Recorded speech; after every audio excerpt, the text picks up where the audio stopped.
Nuk di si mund të them, është një ngjarje e jashtëzakonshme, një eksod i tillë, dhe është eksodi i dytë, eksodi i gushtit, se në eksodin e marsit, Italia i pranoi që gjithë, nërsa në eksodin e gushtit, që vajtëm vetëm ne me Anien Vlora, pale italiani i ktheu gjithë. Jemi në 8 gusht 1991 në këtë foto. Pikërisht në këtë foto. Ku jeni ju tani? Nuk më gjen dot. Domethënë unë kam qenë në lëvizje gjatë gjithë kohës, ndërsa në lundrim vetëm në urën e komandimit ose në timoneri. Për vetë faktin se me një ngarkesë të tillë. Tu jemi në Bari. Tu jemi në portin e Barit që Ania është akustuar diçka para 1 ore, 2 orësh. Më fal. Ania është lart, është plot. Ku ishin këta që janë poshtë? Këto janë ato që kanë zbrit nga Ania. Po ku ishin, kur rinin? Asu nuk e di. Siç e themi, një kokërmoll nuk kishe ku ta hidhje. Domethënë Ania plot, ne për momentin nuk e dishim sa ishin. Nuk e dinin fare. Nuk e dinin sa ishin. Por nga që pale italiane nuk i pranoi, dhe është bo, se për këte janë po 2 dokumentarë, Nave dhe Nave Dolce. Dhe në dokumentarin Nave Dolce, që është transmetuar e transmeton digital bi shumë herë, është edhe diskutimi direkt i presidentit me Sindakon. Sindako i Barit donte t'i pranonte, nërsa presidenti Kosiga në atë kohë tha në asnjë mënyrë tha. Në fakt, historia e Anies Vlora nuk është e panjohur tashmë. Ju keni folur, janë bërë dokumentar, Italia ka folur, të gjithë ata që kanë qenë se si në mënyrën e vet e kanë treguar, por unë, dhe më përndajte kur u takuam në Zyrë, tashmë mos ma tregoni të gjithë, unë dua t'ju dëgjoj. Unë kam dëshirë t'ju dëgjoj, për te dokumentarëve, për te emisioneve që janë bërë, kam unë dëshirë t'ju dëgjoj dhe të dëgjoj prej jush në vetë parë historinë. Prandaj doja të dija në këtë moment ku jeni ju, dhe ju s'mund të më thoni në cilën. Nuk e përcaktoj dot në një moment të tillë se ku është kapiteni. Atëherë, do të tregojmë diçka tjetër, momentin kur ju ishit prej sa kohësh kapiten. Unë kam qenë edhe me anije të tjera në flotë, në këtë anije në kapiten isha punë 5-6 muaj përpara. Vetëm 5-6 muaj me Vlorën. Sa e madhe është Vlora? Ishte Vlora. Vlora ishte 12.600 tonçe. 12.600 ton. 12.600. Quhet e madhe, domethënë për normalisht, domethënë Vlora ka ardhe para në Shqipëri nga anijet e mëdhaja. Nga vinte? Nga Italia, prodhim italian. Vlora, Shkodra, të dyja prodhim italian janë një size, një madhësi. Tirana. Kjo është anije tregtare. Tregtare, po. E flotës tregtare shqiptare. Sa anije kishte flota? Mbi 20 e sa anije. Jo të mdhaja. Të mdhaja ishin vetëm 4. Arbria më e madhe që ka ardhur shumë më mrapa. Vlora, Shkodra të dyja dhe Tirana. Vlora çfarë bënte në ato 5 muaj që ishit kapiteni Vlorës? Ku shkonit ju me? Atëherë, domethënë, ne u nisëm nga porti i Durrësit, fill mas eksodit marsit dhe ishin ngarkuar për Francë, Hollandë dhe Kubë. Jemi në vitin 91. 91. Pra, Shqipëria vazhdon të eksportin, jeta vazhdon të normalisht. Jeta vazhdon të, domethënë, me ndryshimet që filluan të ndodhen, po kuptohet ndryshimet nuk ishin më njëhershme në gjithë industrinë shqiptare që u shkatërrua e gjitha. Dhe vazhdon të funksiononte. Domethënë, bimët medicinë, domethënë kishim ngarku bimë medicinale për Francë, ishte prodhimi shqiptar. Ferrokromi. Ndërkohë ne i kemi, po shumë mirë kjo, mos i ikim kësaj foto, është e jashtëzakonshme, por kam edhe foto të tjera të asaj dite, kështu që më shoqëroj pasere, për të ditur çfarë kishte Ania brenda. Ne kishim ngarkuar atëherë bimë medicinale, ferrokrom dhe prodhime ushqimore të ekstrat të të prodhimit në Vlorë. Ekstratanini. Ekstratanini. Po, dhe mua më erdhi tani fjala. Ekstratanini. Në më kishim ngarku komposto, salcera, komposto ato konservat e peshkut. Kombinati konservave. Kombinati konservave. Ishte tjetër, Ernest Eliti. Nëse zgabojmë. Elen, s'po e them emrin. Ishin thjesht kombinatit. Domethënë vazhdonte industria në Shqipëri. Dhe ikëm për në shkarkum në Francë, në Hollandë dhe vajtëm në Kubë. Shkarkum në Havana të Kubës. Ja, këtu është Ania, domethënë. Kjo është Ania. Në Havana çfarë quhet? Në Havana shkarkum konservat. Dhe pastaj ngarkuam në 3 porte të tjera të Kubës sheqer për Shqipëri. Po ne kishim sheqer në Shqipëri, ishte Maliqi që prodhonte apo nuk dilte? Nuk i përballonte kërkesat e Shqipërisë. Kështu që ne merrnim sheqer. Ne importonin. Domethënë të paktën rreth 20.000 tonë importoheshin 2 ngarkesa në vit. Sa mi tonë kishte Vlora kur erdhi? 10.500. 10.500. Domethënë 2 ngarkesa të tilla merreshin në vit. Dhe po vinit u futët në Durrës me sheqer. Në Shqipëri u futëm në Porto, filloi shkarkimi dhe mbas një jave u shkarkua sheqeri se? Jo, nuk ishte shkarkuar. Po pra, se unë mbaj mend që ata thanë ne ushqyem me sheqer. Pranë edhe dokumentari ka emrin Nave Dolce, ania e ëmbël nga sheqeri që kishim në bord. Dhe mbas një jave diçka e tillë bora vesh dhe më thanë që do të hapet porti përsëri. Fola me drejtuesit e ndërmarrjes dhe më tha jo, tha vazhdo shkarkimin. Kuptohet mas një kthimi nga një lundrim i gjatë, motorit kryesor i bëhen shërbime, mirëmbajtje. Dhe pjesët ishin zmontuar nga motori kryesor dhe dërguar në kantierin detar, se funksiononte dhe kantieri detar në atë kohë. Për i parim, erdhen njerëzit përpara anijes, ne ngritëm shkallën kryesore që ngjiten njerëzit, që mos njiteshin. Filluan, kërkuan që të ulim shkallën, i thamë anija është në vari, nuk ka kursesi, ishim në anije. Gjithë ekuipazhi? Jo gjithë ekuipazhi, personeli shërbimit vetëm. Personeli shërbimit dhe kuptohet dhe kapiteni shkon çdo ditë se anija ka probleme. Çfarë momenti është këto? Jo, këto janë të eksodit marsit. Janë marsit. Që ikën me çfarë gjetën?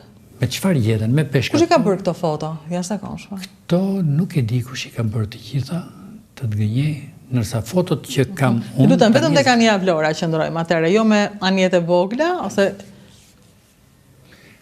Shive me që jemi në këtë foto. Njerëzit kanë qëndru edhe mbi antenat, mbi direkt e anijes i ke parasysh që janë. E pabesueshme. Dhe në antenat e radarit, anija ka 2 radar. E pabesueshme. Se nuk e di se ka mikrofonin, por dua të ndaloj tek çdo njeri, shikoj janë gra. Janë gra këtu. Të gjitha, shikoj. Ato gra, shumë prej tyre janë ngjitur nga litarët. E pabesueshme. Po të shikosh ka, Ja, pa këtë përshikoj, ajo mban litarin këtu. Janë ngjitur nga toka. Si është ngjitur nga toka? Është ngjitur duke... Me litar, nga toka. Ngrit, si po pra, se ania ka qenë pa shkallë. Nga shkalla do më ngjiteshin, se ullëm shkallën, me që ishim të biseda, ja ku është shkalla. Ja ku është shkalla. E ullëm, ose na detyruan ta ullim shkallën, se u njitën 2 veta nga cimat, nga litarët. Po, dhe u futën brenda, me të armatosur? Njëri ishte në fakt jo e armatos, po kishte një kaçavit në dorë dhe më goditi me kaçavit. Ull shkallën, thamo, ose e ullëm shkallën, edhe filloi dyndja në anije. Mund të kuptoj ku janë ullur, se akoma nuk arrit të kuptoj. Kjo është anije, kjo është pjesa vetëm e kabinave. Kjo është e pabesueshme. Këtu lart, çfarë janë këtu lart? Ato janë antenat e radios dhe të radarit. Dhe ata ullëshin edhe sipër. Po mund të rish atje? Aty kanë gjatë lundrimit. Gjithë lundrimin? Gjithë lundrimit. Nga Durrësi në Bari, ata rinë aty? Ato kanë qëndru aty. Sa si ati lundrimi? Domethënë, ne jemi nis nga Durrësi në orën 3, po ndaluam në radhë se përfundoi uji ëmbël fare dhe u kthy sistemi i ftojjes motorit me ujë deti dhe është bërë një punë nga ekuipazhi ose stafi i makinerisë. Dhe bile inxhinieri më tha, kur përfundoi uji ëmbël ne i themi edhe uji pirje, se në atë kohë s'kishim ujë me shishe. Edhe uji ëmbël dhe uji për larje ishte një. Pamërsisht ne kishim në depot veçanta. Dhe më tha, do ta kthej sistemin e ftojjes motorit me ujë deti, por nëse motori fiket mes detit, nuk ndizet më se bllokohet nga uji detit. Dhe nuk do të bësh në portin ku ke vendos të shkosh, më thot inxhinieri i anijes, nuk do të bësh asnjë lloj manovre, siç parkojmë makinën para mbrapa dhe anija në akostim kuptohet jepet motorit para mbrapa. Fatmirësisht, gjatë lundrimit, ose më mirë të them pak nga historia nëse...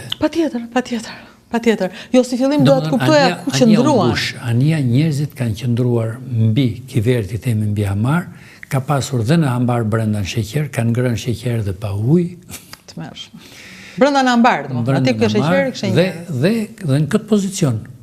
Ato nuk kanë lëviz, unë nuk e di se si... Prandaj pyeta sa zgjati, sa zgjati. Atëre, domethënë, njerëzit kanë hyrë në një, kanë filluar nga ora 10 e pak, dhe në orën 10 të nesërmën në bari kemi dritë në porte. Si konservat që ju sollët, quat në Kuba, kështu kanë qëndruar ata njerëz, jashtëzakonshme. Jo, këtë dua të kuptoj, po fëmijë nuk shikoj. Fëmijë ja, nuk e di, s'po duket fëmijë. Dhe shumë fëmijë. Kishte edhe fëmijë. Fëmijë nuk shkoj se gratë i pash, domethënë ja një grua tjetër. Nga moshat më të ndryshme. Një grua. Gra e vajza, nga moshat më të ndryshme. Burra, gra, vajza. Ka ikur komplet, familje, komplet. Nuk e dija. Shqisiria i. Ka i kanë ndënjur gjithë kohës këtu. Shiko? Jashtëzakonshme, sigur e kanë varur atje. Nuk e di kjo foto është në bankinë apo është në Porto, po do kemi foto. Jo, për disa shkalla është kështu, i bie që ka qenë... Shkalla u prishët edhe në Lundrim, ashtu qëndroi. Ka qëndruar edhe në Lundrim, se mendova që e tërhoqë. Domethënë, më fal, edhe në Lundrim ashtu kanë qëndruar njerëz plot. Ja këtu. Ku ka hipur ky këtu? Se para vesh. Ku i bie ose këtu? Aty janë, i themi ne, fumajol, ose janë oxhaqe që del ajri nga...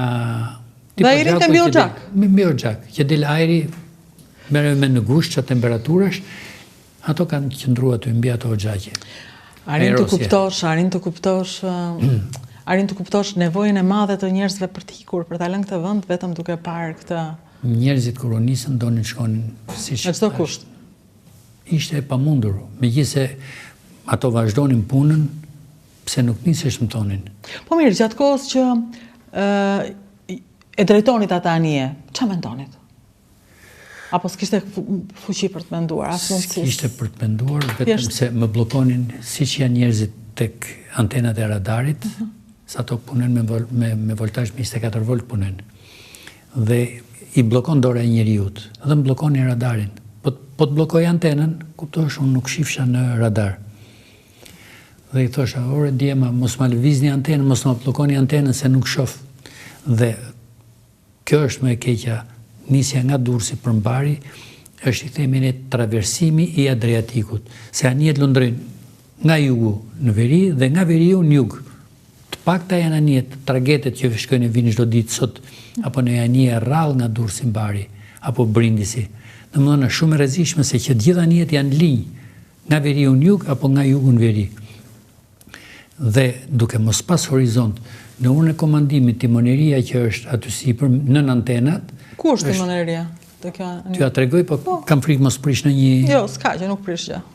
Ta tregojmë se e kam shumë të rëndësishme. Atëre, ura e komandimit është këtu. Është nga këtu dhe deri në karon tjetër. Vlora ka qenë 19 metra e gjerë, qërësia, dhe në timoneri gjatë lundrimit nuk lejohet që ndroj njeri më shumë se sa... Në timoneri nuk lejohet që ndroj më shumë se 2 apo 3 veta. Nërko? Dhe më thënë... Aty ishin gjithë në timon? Aty ishin mbi 500 veta, nuk e di sa mund këtë qenë. Dhe unë nuk isha hapësirë për të parë majtas djatas. Ju kërcënonin, ju thoshin diçka, apo ja? Gjatë lundrimit jo. Para se të nisishim, kam pas kërcënime goxha. Për shembull, ju në një moment nuk tha që unë nuk iki, nuk mundem, nuk iki, nuk e bëj. Jo, nuk e thosha do të atë fjalë. Për vetë faktin, bile një nga rastet më, se kam pas plot që më vinis, nuk e di se si më gjenin, dhe njëri ishte me foshin 4 muajshe, një burr nga Elbasani, tha jam, 4 muajshe kam, po ishim të pa nisur akoma. Dhe ishte momenti kur ne kishim dalë në radhë në pritje për ndrimin e sistemit të ujit, thot, se s'nishës, më thot, do t'ikim, i thash po këshu. Edhe nxjerr thikën, nëse foshnja ime tha, se e kishte në krah këtu 4 muajshe, vdes tha ti e i mbaruar. Dëgjoj thash, nuk është mirë që bën atë veprim, për vetë faktin se ne do ikim, po unë i thash, nuk jam inxhinieri anijes. Inxhinieri bashkë me gjithë stafin po punon poshtë. Nëse ti don të shpresësh se ke merak i thash për fëmin, unë mund të njoftoj vjen apo zjen në një motoskap i thash, te nuk e di, nuk të garantoj. Të kthehem Porto, s'kthehem dot i thash, por kjo është... Ja, u bë të qartë ju që ata mund të ndyteshin gjithë? Jo, atë nuk ja bërë atë qartë, se nuk e mendova atë, dhe se ka mendu dhe s'kam për ta mendu në njerë, për vetë faktin se është edhe me fatë, si që thash, traversimi është shumë i rrezikshëm. Dhe unë nuk isha horizont. E pa mundur nuk është, duke menduar çfarë ndodhi në Otranto, mbytyja nuk është. Rastin e Otranto se ke parasysh vetë. Domethënë, bile dhe ne kur u nisëm, si thash se më vinin lële grupesh, ka qenë dhe Gazmuqa, ka qenë Anije. Ishte Gazmuqa në Anije, po, sepse kjo është historia e stadiumit. E Barit. Vinte ai? Ju e njihni? Unë nuk e njihja, nuk e njihja, ndoshta mund të ketë ardhur. Se më kanë ardhur disa, shumë persona më kanë ardhur. Po, diçka e kujtoj, domethënë se ka qenë dhe bukurosh kështu. Dhe ndoshta domethënë me një nga rastet kam pas një djalë që e pash që ishte goxha ala me djali dhe i thash, ore ti i thash, i ala me djali dhe kërcënon, ne do t'ikim, por nuk është në dorën time. Nëse ke mundësi dhe bile i shoqërosha, i thosh, hajde shkojmë, shife ku punohet, i thosha në këto temperatura, pa ushqim, pa ujë, bindeshin. Këtu jemi në Bari, pastaj. Por fundimisht u nisëm. Këtu jemi në stadium. Në stadium, mbas të keni bajtur. Kur u nisëm, unë u nisa për Mbrindisi, mendova rruga më e shkurtër, ujë mbaroi, ushqim kuptohet, s'bosh fjalë për ushqim e përgatim. Dhe komunikoj në mes rrugës, mes Adriatikut, komunikoj me kapitenerinë e portit Brindisi. Me radio kuptohet, me këto, si që janë radiot e policisë. Ashtu ka dhe Anije që komunikon me autoritetet. Apo edhe Anije me Anije. Dhe më thotë porti Brindisit, nuk ke për të futur në porto, duhet kthesh, informacionin e kishin se në atë kohë ishte dhe Guardia e Financa në Durrës. Dhe ata e pan? E pan Anije që u ngarku dhe iku. Dhe më thanë ktheu mrapshin. Juve ju pyesën sa veta janë Anije, çfarë përgjigjen? Nuk më pyetën sa janë, nuk më pyetën, po e dinin që Anija ishte plot. Dhe më thotë do kthehesh mrapsh. Unë i thash bëj drejtimin navigacional. Po të kthehem mrapsh i thash ju e kuptoni vetë që unë jam i mbaruar. Ju jeni marrë peng praktikisht. Jam i marrë peng në këtë drejtim. Prandaj nuk mund të kthehem. Mirë më thanë, vazhdo për Bari. Si duket u morën vesh, vazhdo për Bari për të përfituar vetë kohë përderisa se për momentin se dinim. Mora drejtimin, ndrova kursin për Bari. Dhe del Anija ushtarake nga Brindisi, se Brindisi është edhe port ushtarake, edhe Anija ushtarake. Anija goxha e madhe gati sa Vlora, Anija ushtarake. Dhe më qëndronte në Majt Bashit, i themi ne, më qëndronte, komunikoj me komandin e Anijes ushtarake, i thash kapiten jam me avari, dhe ja spjegova që avari e kisha, nuk bëj do të asnjë lloj manovre, për të kthyer nuk kthehem do të mrapsh, se më thonë të ktheu mrapsh kam urdhër, nuk të lejoj të futesh në porto. Dhe krahasoj me rastin e Brindisit të Katrit Radës, që një aksident të merremen po Katri Radës, fatkeqësi janë edhe për një, jo për mbi 80 sa humbën jetën. Jo më me kaq njerëz sa kisha në bord. Dhe në moment të fundit, se gjatë lundrimit, pastaj ai më qëndronte afër, unë komunikosha shpeshherë, i kujdesshëm, këto që thash që nuk mundem të bëj asnjë lloj manovre. Dhe një përplasje kuptohet në fund shkojnë të dyja. Ata ju kërcënonin për shembull, thoshin do ju qullojmë, po duan kërcënim jo. Nuk kërcënon italianët, nuk vetëm mos u fut, thoshin. Vetëm mos u fut.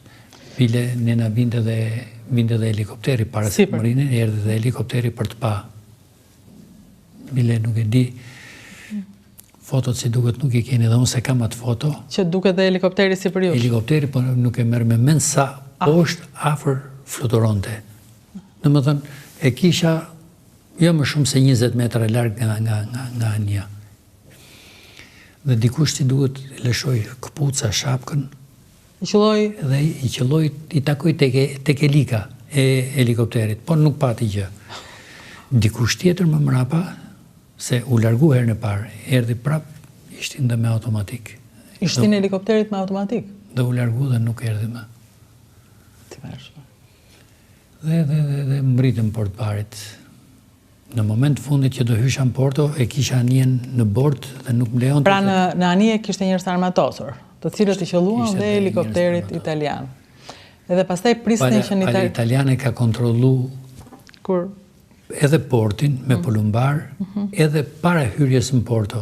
Kërkonin armë? Kërkonin armët se mos i gjenin det. Sugjet që? Arsyet i din vetë ato pse i kërkonin. Dhe më pyetën dhe mu kam pas kishin i thash, po siguro, para se të hynë porto, i kanë hedhë, i thash, nuk besoj që të gjeni. Të pyetëm prapë. Domethënë, mos kërkoni kod detin, mos shpenzoni apo mos humbisni kohën. Domethënë, kishte armatos, kishte plot. Tani që të kujtohet, për shembull, nga gushti, sapo e lam një gusht, 34 vjet. Kur të vjen të rikthehet natën ndonjëherë, apo dhe ditën. Si e mendon filmin, po ta kishte rikthyer, do bëhet e njëjtën gjë? Domethënë, për të bërë do kisha bërë të njëjtën gjë, nuk diskutohet. Dhe kemi qenë dhe me fat. Se në det ka një rregull shumë të fortë, siç është trafiku rrugor në rrugë, por që ne e shkelim e kalojmë majtas djathtas, ndërsa në det është edhe më i rrept, edhe nuk ta hap tjetri rrugën. Natën Ania nuk ka drita, ka 2 dritat e 2 rregëve që kanë një disnivel gati 1.8 metra me njëra tjetër, dhe në krahun e majt një dritë kuqe dhe në krahun e djathtë një dritë jeshile. Dhe të qef rrafshin diametral në çak kursi po shkon apo po vjen, dhe nuk të lëshon rrugë, po pati ai të drejtën e vet. Domethënë merrem me mend që ai nuk e din se çfarë ngarkesë kisha unë, edhe sa e kontrolloja unë situatën. Por nuk të hapin rrugë. Dhe kjo ishte frika që mos, ose dhe më mirë fati, që nuk bile një anije, se si shtash traversonim Adriatikun nga Durrësi Mbari, një anije na vjen dhe kalon në Kiç, në pjesën e fundit të anijes, kaq afër, sa që unë nuk e di, thash, a devijoj, apo ishte fati jonë që nuk na ra. Ndërkohë harini në Bari, tani në Bari praktikisht ju thanë mos u fut? Në Bari u gjatë gjithë rrugës komunikosha me komandën e anijes ushtarake dhe ma jepte dhe ja preva kapiten ose komandant, i thash unë do të hynë Porto. Prandaj nuk do të mbegosh. Dhe në momentin e fundit para se Ania të futet në Port të Barit, e njoftoj kapitenin e anijes ushtarake dhe i them se siç është kursi për të vajtë në Porto, dhe do kthesh majtas, do kthesh timonin majtas për të fut. Dhe i thash tani po jap komandën gjithë timoni majtas për ne i largohu.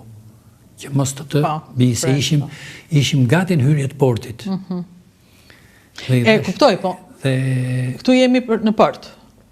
Këtu jemi në Porto.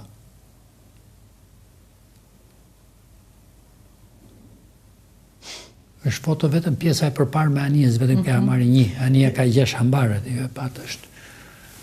Është gjatësia e Anijes është rreth 147 metra eksakt e Vlorës. Do më merrem me gjithë kjo gjatësi ka qenë me njerëz plot, si Kalata dhe në Anije. Njerëz që ishin për një jetë, kërkuan për një jetë, po u rikthyen që të gjithë. Të gjithë. Kush ka, domethënë kanë kalu gardhin i themi ne. Ose kush arriti të kalonte. Dikush ankosh, dikush me gjithme në ushtru në spital se ishin dhe të smur, nga temperatura, nga pangrënja, papi uj. Edhe kanë kalu, do më thënë, të paktën me sa të dëgjuar këte rreth 1500 veta. Dhe rreth, jo rreth, po 18.500 janë kthyer me tragete, avion dhe avion ushtarak. I kthyen gjithë. I kthyen që gjithë.